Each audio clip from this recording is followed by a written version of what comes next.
The last cost structure that we're going to talk about in this brief section is subscription rate pricing. Subscription rate pricing is a lot like Interchange Plus pricing. They pass the cost from Visa and MasterCard directly through to the merchant. However, instead of using a percentage markup, they use a fixed dollar amount. For instance, they might use $50. So what they'll do is, if you're on subscription rate of $50, then what they'll do is they'll charge the merchant a fee of $50 on their statement. Everything else should be cost directly from Visa and MasterCard. Now, the way to identify this is when you look at a statement, you'll notice that they have one large fee.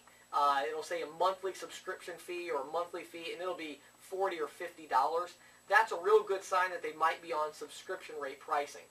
Now, there's two big problems with subscription rate pricing. First of all, most processors only offer it to very small merchants who don't actually pay that much in markup on a traditional cost structure. So whereas they're paying $50 subscription rate, if they were on tier pricing, they might only pay $30 of markup instead of $50, saving them $20 a month. So it's not usually the most cost effective.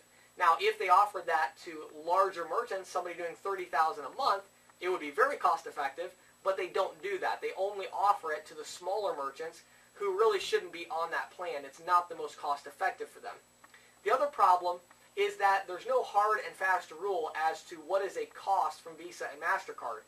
So what happens is that the merchant, in addition to paying the $50 of quote-unquote markup or subscription rate, they really end up paying a lot of additional money that is also markup above and beyond the subscription rate to the processor for little fees like accessing the Visa and MasterCard network and other fees that can be marked up in order to generate additional profit for the processor without the merchant really being aware of it.